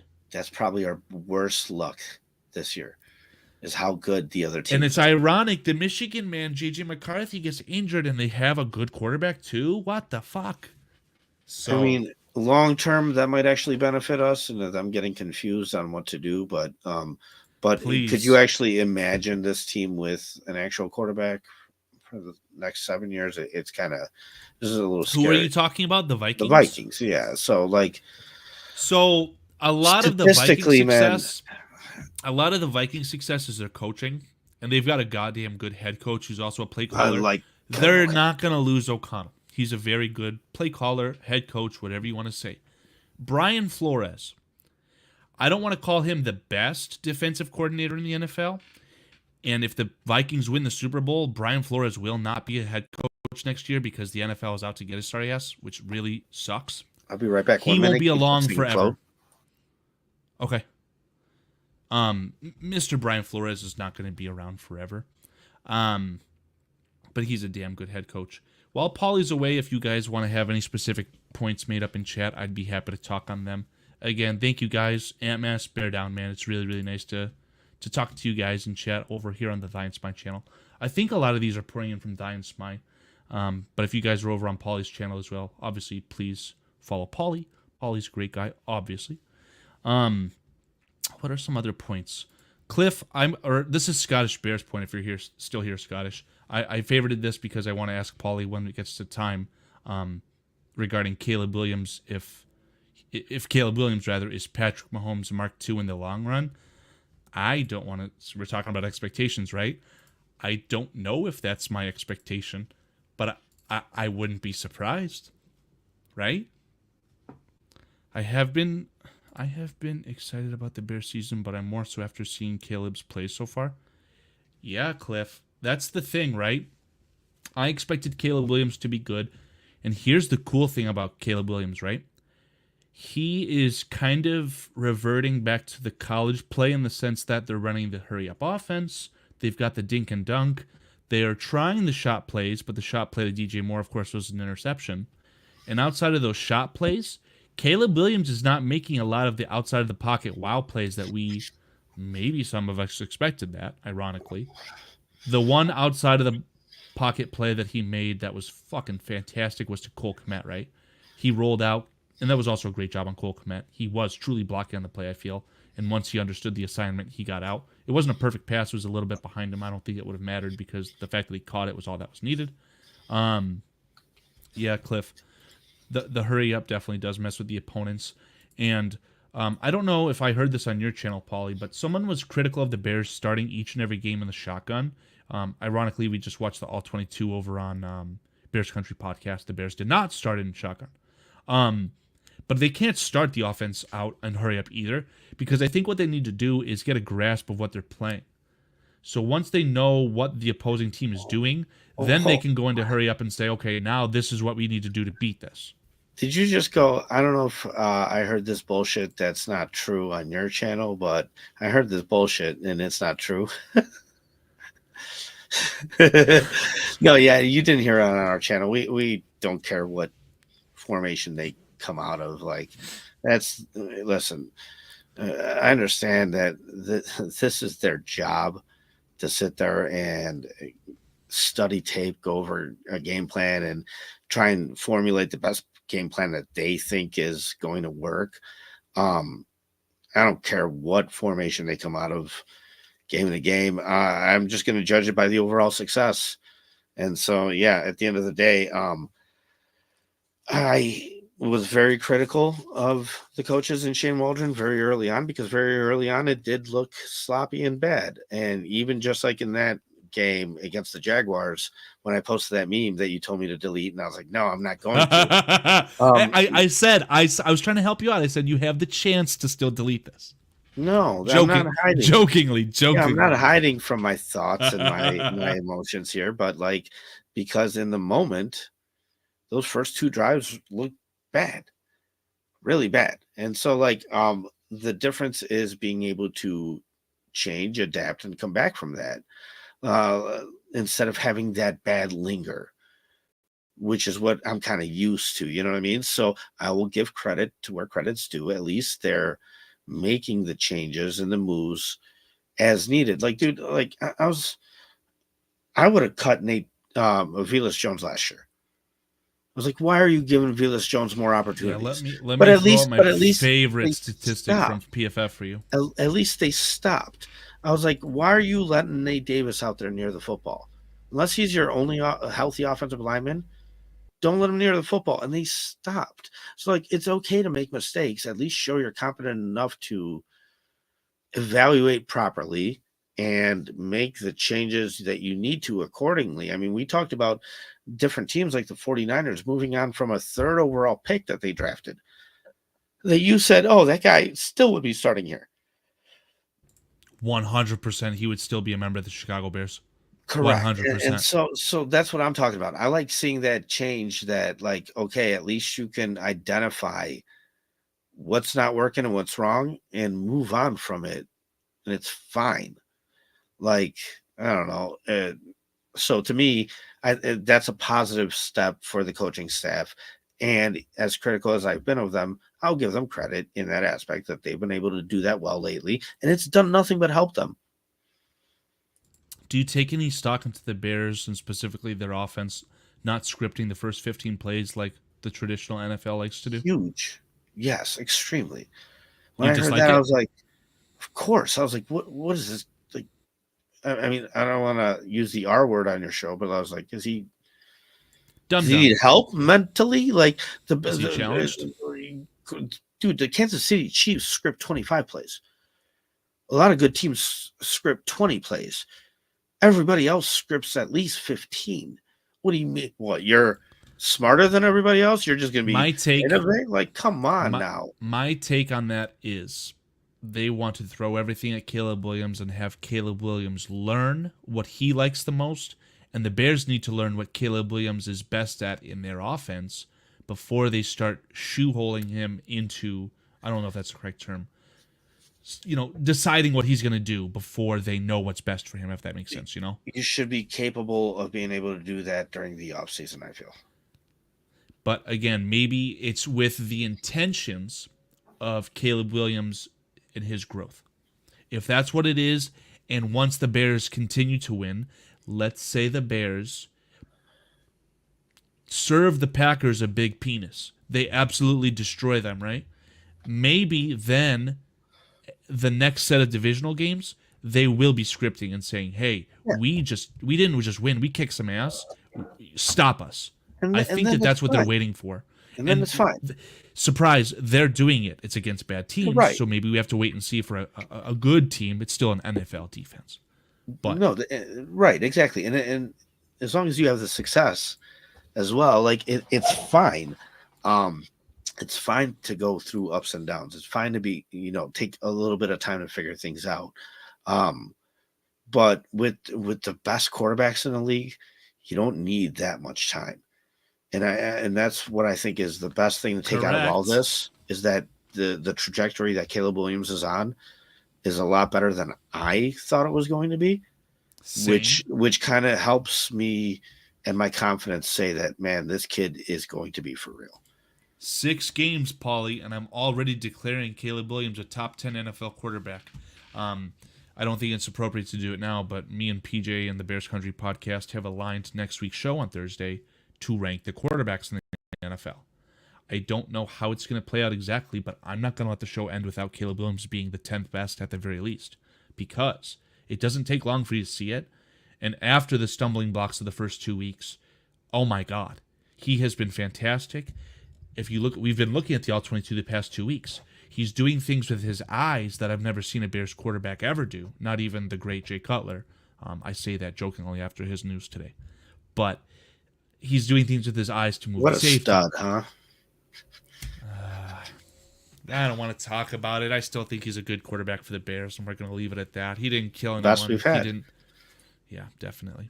But yeah, man, Caleb Williams is doing things that I would not have expected. I like to say that word on the show. Expected Caleb Williams to be doing by the 6th game in the NFL. And again, imagine his 6th game in the 6th year of the NFL. This kid is primed and ready to be the next superstar. Yeah, dude, I think I want to go back to Indianapolis. When they drafted Peyton Manning, you know what their first year was? It was a bad record, but I definitely can tell you he led the league in interceptions. 28 interceptions, sure, but the team itself, what the record Did they already have Marvin Harrison at that time? No, I think they drafted him the next year. Sure, okay. But what's your point here, though? He went 3-13. Yeah. And then what happened? He's a damn good quarterback, so he figured it out. It elevates. He never missed the playoffs again. Never missed the playoffs again. You might be wrong because of an injury, but yeah, I get the point. Yeah, his 0-6. Yeah, right. When his neck got hurt or whatever. But like, not to catch on a technicality, I understand your point fully. So the impact of a good quarterback is gigantic, even if it takes a little bit of time. It's the most important thing, especially in today's pass-happy NFL, offense-first NFL. Right. And it's not the flashes that'll do it for you. It's the flashes that'll help you get lucky. You know what I mean? And you could gamble on those things, but that's not what I want. I want, like I said, dominance by design. And to do that, you need a damn good quarterback. And that's what we're seeing out of Caleb. And for me, part of that is winning this damn division. Like I was promised by Ryan Poles when he got the job, we're going to take the NFC North and not give it back. So yeah, that's a good comment, Scottish Bear. Hell yeah, Scottish Bear. That's fucking awesome, man. For the audio listeners, I mean, that's only visual because I don't know if you upload this to any sort of audio only streams, Pauly. But for the chat, No, Jay just Cutler was YouTube. shooting the opening sequence for The Longest Yard Part 2. Unfortunately, that's probably what he was doing. Yeah. Regardless of Jay Cutler's situation, I mean, dude, my buddy called me. He's like, he had a gun on him. I was like, he's a hunter. I was like, but it was a loaded Glock, so it was for protection. but whatever, you know, he's like, he's a gun guy. Yes, whatever. Let me. I want to drive home your point about the quarterback because we're on the same page there. But when you look at the most recent Super Bowl winners, I'm gonna try and point out a Super Bowl winner that was not named Tom Brady, Peyton Manning, or Patrick Mahomes, and kind of like explain it. So the Los Angeles Rams, they went all in. They acquired Jalen Ramsey. They had the best defensive player in football, a first ballot Hall of Famer, Aaron Donald. That's the story there. And they acquired Matt Stafford. For Von Miller. For right. And I don't even know if he played. They also had a wide receiver, Odell. They did everything. They won? Because Burrow beat Patrick Mahomes that year. Yeah, if Mahomes is in that situation, and then the Bengals were a much more beatable team. And the Rams won the Super Bowl in their home stadium. So it was so slanted. I mean, again, that's what I'm trying to say. There's always a story. The Philadelphia Eagles beat the Patriots for two reasons. The Philly special, and because Brandon Graham went to the University of Michigan. He got the final sack to stop Brady on the comeback drive. I'll never forget that. That's what. Yeah, they won that Super Bowl. Their luck spiked. Yeah, the Denver Broncos again. That's a Peyton Manning team. But before that, Patriots, and then the Seattle Seahawks, the Legion of Boom. Ever heard of them? That's an incredible defense. Maybe this is the anomaly. Ravens versus 49ers.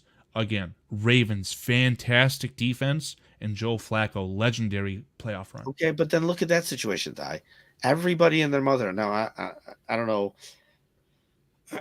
At the time, I was actually working with David, and we were talking about it. We're like, you have to pay him, but he's not worth it. Everybody knows Flacco's not worth $100 million. But he just gambled on himself and won you a damn Super Bowl. The situation, you can't be the only team that moves on from a quarterback after winning a Super Bowl twice. We talked about Trent Dilfer. The right thing to do for them would have been to not sign Joe Flacco for $100 million.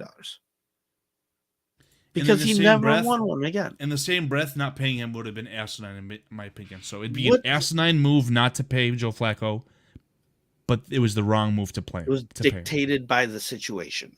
Exactly. And so that's the trouble that all these teams find themselves in. That's why Daniel Jones has a big contract right now, because of the situation the Giants are in. Well, who else is better? And now we have to pay him top money. And this, I don't want to get caught up in that. If we're going to pay a guy, he better be damn worth it. If he's damn worth it, he's only got 3 years to prove so. And that expectation, that bar is very high. It is. It just is. Look at this. This goes back to the 2000. I like to call it the modern era of the NFL. The Titans beat the Rams. The Rams probably would fit this conversation better because they were the greatest show on turf. I'm sorry, the Rams did win. So again, greatest show on turf, the offense. But then outside of Tom Brady, Peyton Manning, Patrick Mahomes, the 2000 Ravens or 2001 Ravens had one of the best defenses of all time, beat the Giants. Then here we go. Patriots, Tom Brady. Then again, the Tampa Bay Buccaneers beat the Oakland Raiders in 2003. The 2002 season, I believe. Tampa Bay Buccaneers. Insane defense. And then here we go. Bears made the Super Bowl. In February, in February 1st, 2004, the winning team. Patriots. Then Patriots. The Seahawks, I'm sorry, the Steelers beat the Seahawks. That was probably a good defense from the Steelers, but that offense also pulled its weight. So a weird one, in my opinion, for this conversation. But then you're back to it. But Santonio Holmes was their MVP, Super Bowl MVP, and they didn't sign him. They let him go in the offseason and moved on to them. I'm talking about 2005. Steelers? The '05 Yep. season played in 2000, or maybe it's the '06 season. Santonio Holmes was their Super Bowl MVP that year. Did he throw the? No, it was Antoine Randall L. who threw a touchdown pass to Heinz Ward. Oh, maybe you're right. It was that second one against the Cardinals. Santonio Holmes had that incredible, beautiful catch against the Cardinals, and that's why he won. That's right. You're right. Again, the only point I'm trying to make here is that outside of the trio of fantastic quarterbacks, you have to be a very special team in another way. You got to get lucky. I love the Bears defense. The Bears defense would need so many more investments made into Nick it Foles, to be man. able to win a Super Bowl. Nick Foles is the other guy. Think about it. Nick Foles, like you got to get so. It was damn a talented lucky, Eagle team. Carl. Yeah, and they had the NFL MVP playing quarterback before he tore his ACL against the Rams. So it's a weird situation again. But again, they beat Tom Brady. Tom Brady was at the Super Bowl.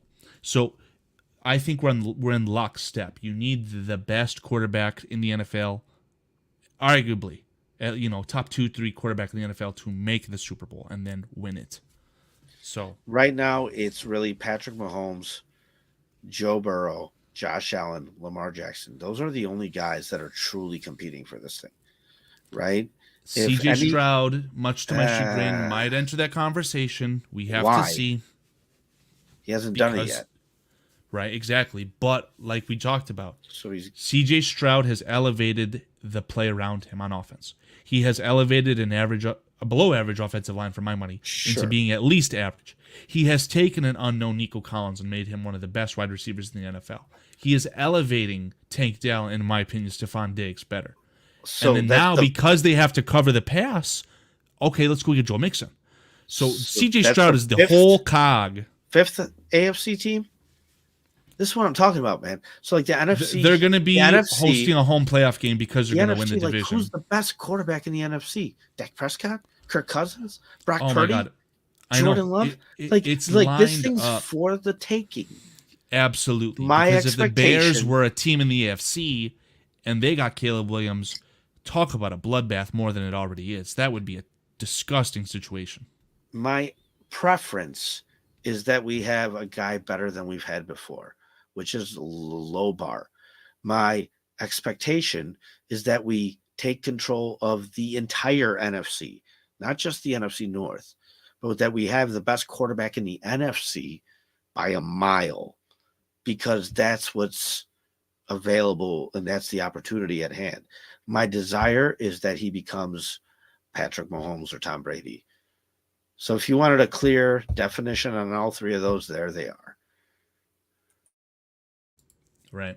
I guess, as far as an expectations, I get exactly where you're coming from now.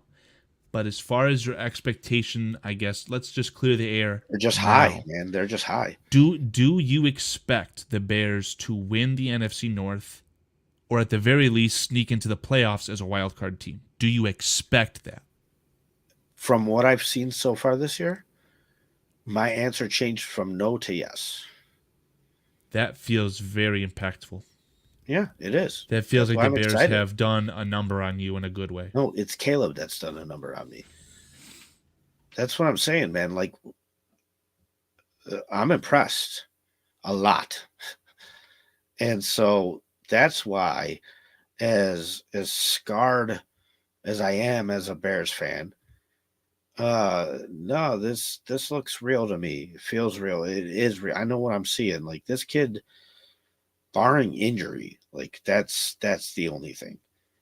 It's that health. Like I said, that triangle of luck and talent. We're talented enough, man. We are. We got a good enough defense, got a good enough special teams, and we have a good enough offense. Do we need to get lucky? Sure. We don't need a spike in luck like the Eagles did with Nick Foles. But that health, man, like as long as these guys stay healthy, yeah, I truly think we can make a good run here. One thing I said earlier on was that I felt like luck was the most important of that triangle that you're referencing.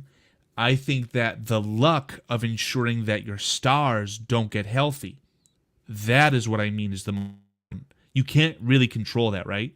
Like you can go the Patrick Mahomes route and bend over the table and have your knee bent 90 degrees to the side to prevent a potential knee injury, right? And I hate that I'm talking about this because if this happens, I'm probably going to have to delete my channel. But that's what I'm saying. You need the luck to stay healthy. You need the luck of the calls to where when Caleb Williams is out of bounds and gets hit, that you get the call. Because that could eventually end up being luck because it's a 50-50 thing, right? If they call it or not, it's subjective. That's what I'm trying to say. But you can only control what you can control. Build the strongest roster that you can. Fortify the trenches in this next upcoming draft. Make sure that Caleb Williams is building the rapport with the wide receivers. One of the last things I want to say before we end this too, the only thing, and I've said this already, the missing component that I need to see from Caleb Williams for me to start considering him an MVP of the NFL, I need him to take a Tyler Scott or a wide receiver and truly elevate them. Hell, I need Caleb Williams to take DJ Moore and have there be this weird conversation of who's better between DJ Moore and Amon-Ra St. Brown. That shouldn't be a conversation. I want DJ Moore to be a top 5 wide receiver in the NFL, undisputed. I want Packers fans to say, oh my God, DJ Moore is a top 5 wide receiver in the NFL. Do I think Caleb Williams can do it? Abso-fucking-lutely. Has he done it in week 6 of the NFL season? Not just yet. Well, I think real quick, you have to separate health and luck. So the luck is the calls going your way. I mean, dude, as we both know, there is holding on every single play. Like whether they call it or not, I don't know what dictates that, but like there's a certain element of luck, like the fumbles bouncing your way. Dude, that Anthony Richardson play where it was a fumble and they called it dead. Like what the? Huh? Or the Travis Etienne catch where Tremaine Urlacher, I said that correctly, Tremaine Urlacher forced the fumble. That's a bit of luck there. So that's different from health. Of course, health always relies on luck. You need to be lucky to stay healthy, but if you just separate health into its own thing,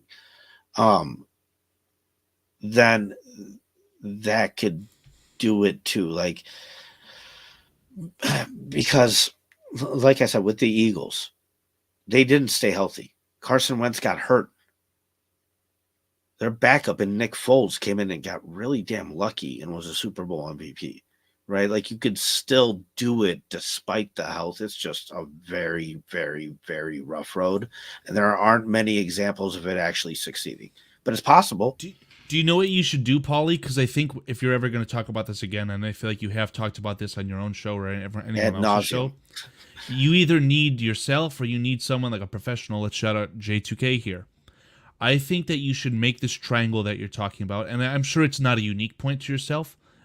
You're explaining it perfectly, but have that triangle look like the recycle sign, because it can't be separate. It's not 3 separate components. I think it's a triangle that's connected, if that makes sense, you know? Because if you are a talented player in Madden, if you only have so many points to spend, man. Fair enough. If you're a talented offensive line, you're going to prevent injuries to the quarterback. If you're a lucky team, you're going to get the balls that bounce your way, and the talent might look better because you're returning forced fumbles for touchdowns instead of just getting them at your own 30-40. Does that make sense?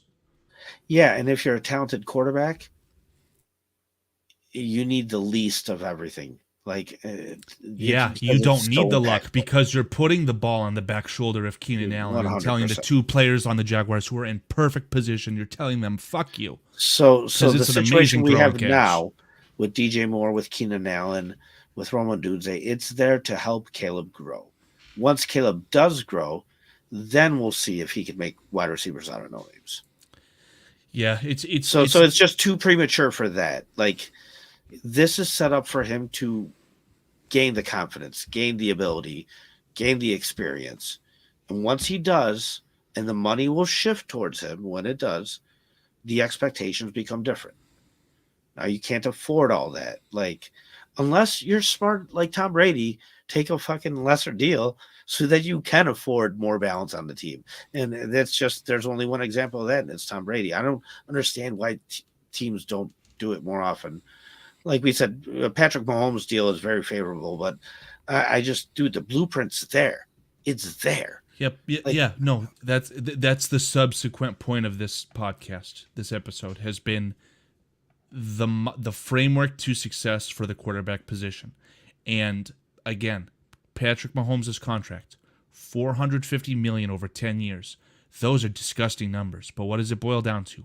45 a year. We're seeing quarterbacks getting paid $60 million a year. So a lot of people would say, "Oh my God, Patrick Mahomes is not being paid enough." I'm gonna crunch the numbers if it's public. I hope it is. Oh, dude, I'll send you what I have on it. I swear to God, Patrick Mahomes' 3 endorsement deals from State Farm. Ironic because I'm going to have to do some insurance shit for myself this weekend. Like a good neighbor, State Farm is there.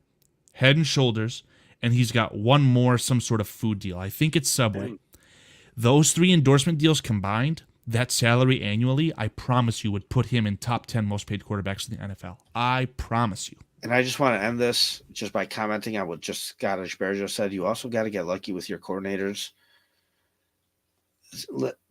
So here's the difference. 1 year of success or sustained success. If you want sustained success, you need everything to go right. Your head coach needs to be one of those coordinators. All of it. Bill 100%. Belichick called the defense. 100%. Andy Reid calls the offense. So, in order to get one Super Bowl, you could still be Aaron Rodgers with Mike McCarthy and Joe Philbin and still being the most sacked quarterback just because you're the damn best quarterback. And you can still just pull off one. Like, you can still get one. But that's why we look back at that and say, well, he should have gotten more. Yeah, he should have if the situation was better, but it wasn't. But he still got one because he was good enough. So, it's an interesting conversation. But, yeah, it all starts and ends with the quarterback. So, yeah, Cliff. Caleb Williams obviously came into the NFL as I don't know if a multimillionaire, but absolutely a millionaire before he even signed the NFL contract. And the way that he's setting his money up, he's going to be financially successful. His family is. Caleb Williams is going to have a child, and that child is going to have a child. And that second spring child, 2 tiers down, they're not going to have to work. Caleb Williams, the Williams generational line is set up. They don't have to worry about money. They're doing it correctly. Ant Mess, I really appreciate that comment, man. He says, you guys should keep doing a Friday night show. Paulie, if you're down to, do this cross thing, I think I'm okay with that. Unfortunately, I would love Nick to join with us, but Nick, it's so hard. It's like pulling teeth. Yeah. The stars have to align for Nick. I'd love to commit to something, but and I didn't mean to put you on the spot. No, hey, go ahead, put me on the spot. I don't give a fuck. Like I said, Ty, I love the work you do on BCP as a producer. That's what got me chiming back into BCP. Because I thought you did a much better job than the previous producer, but dude, I do like the conversation with you. I do like the back and forth. I do like your character and your ability to go back and forth. And I like you call me out, like you said on the BCP podcast. You're like, oh, Paul lost his marbles and posted, and I was like, it was just one picture. You're like, yeah, who else is gonna give you shit? I gotta give you a hard time. I'll take Paulie, it. If I don't give you a hard time, who's gonna give you a hard time, man? Welcome it, dude. I welcome it. I appreciate it, and that's one of the things I like about you. So yeah, for sure. I'm always looking. I'm always down to make more content. And Cliff Victoria, god damn it, there's so much you learn about podcasting when you do it, and like he is a punk kid. I want it. That's what I wanted. But he is a good guy for sure. I agree. Appreciate that. Cliff's so right. And like one of the things that's the science behind these Bears podcasts is kind of finding time slots where things are dead and this and that, which is why sometimes I premiere my videos tonight. Because I'm like, hey, no live shows? Okay, well, here's an hour-long BearskiFilm anything. You know what I mean? So Cliff is totally right. There is some type of science to that. But listen, that's not my goal. I just want to talk football, man. Anytime we can, whether it's Friday night, Saturday night, Sunday after the game, this and that. If I have the time free and I'm down, that's all it takes for me. So, you know what, Paul? Let me take I'll be the ring bearer. I'll take the ring to Mordor. What I'll say is that I will strive to try and do a show for the Thy and My channel on every either Friday or Saturday. I've always tinkered with the idea of having the last word before the game, if that makes sense, you know? So maybe throughout the week, as I compile stuff for the Thursday show on BCP, I'll do a little bit of a brain dump on Friday or Saturday night, depending on what's going on in the Vitality household. And if you want to be on, you're more than welcome. And I know that Nick would agree with you. If Nick's on and you want to jump on, hell, if Dave Ski wants to jump on, fine by me. Well, this is what I'm saying. We're an hour 50 minutes in. I told you, me and Dave Ski it feels like went 5 back minutes, and Paul. forth for 3 years on just this, on just expectations. Okay, how about this? I know we want to end the show, but whatever. I'm going to keep it going. I don't care. I don't give a fuck. He would ask me, what would you rather have? 10 years where you make the playoffs every year, but you don't win a Super Bowl? Or 10 years where 1 year you get a Super Bowl, but then the other 9 you don't make the playoffs? That's such an easy answer. Well, to him it wasn't. Like, what's your answer? Just like the 06 season, right? The Bears could have won the Super Bowl in 06 and not went back to the playoffs until the 2018 season that we saw. That would have been fine by me. I go, motherfucker, we haven't won one in 40 years. You're telling me I could have one every 10? Yeah. That means I could have 4 now? Yeah. Do not get involved with me in any fantasy football. I think it's Naj. I think I learned that Naj is the person in the ESPN league I'm in with Swifty and Adam that he keeps saying stuff about the Huskies. Fuck your Huskies. I got the ring. Go blue, baby. That's what I'm saying. I want the Super Bowl ring. Yeah, Carl, exactly. I told you I reference South Park all the time. The episode was, how do I reach these kids?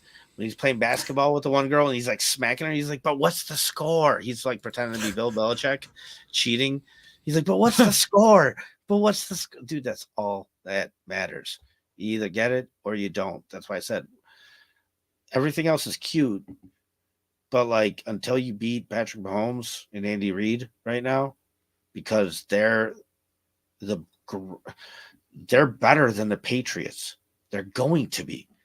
It's just, dude, they got the coaching. It's unbelievable what the league has to deal with. And that's the hurdle. So, yeah, it's going to take a lot, and it's going to take a damn good quarterback also. Yeah, let's send it off on that. I agree. The ring is the most important thing. The cool thing is that the Bears are not taking a Los Angeles Rams approach and throwing everything away for 1 year. They are setting it up for sustained success. Not yet. But trust me, they're on the trajectory. But yes. Yeah, exactly. If you're saying not yet, they might do this. They're going to have to. I don't know if they're going to have to, but I do think that they will. And we'll talk about that maybe on a future show because there's going to come a point. And they still fail. No, okay. After a strong draft, then they're going to see what they need, and they might end up doing the Lions approach. It's speculation, right? The Lions could absolutely be throwing away their future for now on a Garrett Wilson, Micah Parsons, whatever. As they should. Garrett Wilson, I'm sorry, Myles Garrett. But then last thing too, just while we're live, Cliff, I agree. I got into more of a fantasy football league where it was people who cared more, and that really helped it for me. But I'm in 3 different leagues, and there's no control over the way that it's configured. I'm in a podcaster league that Aldo set up while he was high, and the defenses each week are scoring 60 points. It's disgusting, man. If we could essentially, I don't want to call it a Bears Country podcast, but just have a community, one fantasy league for me, either 10 or 12 teams, have it be people like myself, Paulski, Foster, Cliff Victoria, people who give a shit, that would be so cool. I would really appreciate that. I'm not about to do fantasy football. I think we've had this conversation. So I tried to rope you in, and I know that you said that you did it for a while and you stopped, and I led respect a league. that. Not doing it anymore. I can only respect it. Cliff, Guys, it's going to have so to be much, you, me, and everybody. Foster as the backbone, and we'll have to figure out the rest. Maybe we'll throw in Aldo, but Aldo's not going to be allowed to configure the goddamn league. Screw that. No, thank you. I know Tooch is big into it. I haven't talked to Tooch personally, but however we throw that together. Yeah, Paulie, man. Anything you want to end off the stream with? No, yeah, I just want to say I love the conversation with you. I love the back and forth, and I could keep going longer and longer and longer. But I do have work tomorrow, and so we do have to end this thing at some point. But yeah, man, thank you so much for just randomly doing 2 hours with me. It's awesome. Appreciate you. Bear down. I really wanted to be on the Monday show again. I owe you, and I really appreciate the simulcast here. I think that this was awesome. Hell yeah, man. Let me tell the chat. Yeah, let's revisit after this season. Yeah, Cliff, we'll chat. I'm sure in the chat on Thursday. We'll get something a little bit more ironed out. But what I'll say to the chat, I'll try and stick to a Friday or Saturday kind of a last call before the game, and then again, Paulie, Dave Ski, obviously Nick, anyone who wants to come in, you guys are anyone more than welcome. So that's what we'll call it. Guys, thank you so much for watching. It's been a blast. Again, hopefully we'll be seeing you for the Thursday show. I'm sure a lot of you guys are already familiar with BearskiFilm, but if you are not, please, his link is in the description. Give Paulski a follow. He's got awesome content of all varieties. I believe, Paulski, you said that your show's either going to be on a Monday or on a Wednesday. Yeah, it's not scheduled. Okay. Monday and Wednesday is when we have free time, but man, we just do what we do when we can do it. So appreciate anybody who chimes in. Yeah, subscribe, and once you guys see it, it's always a good listen. I look forward to at least the weekly Paulski content as far as him with Dave. It's a good conversation to listen to. They keep it real, they're honest, and that's what I really appreciate on this space. Thank you guys so much for watching, and until next time, everyone, bear down.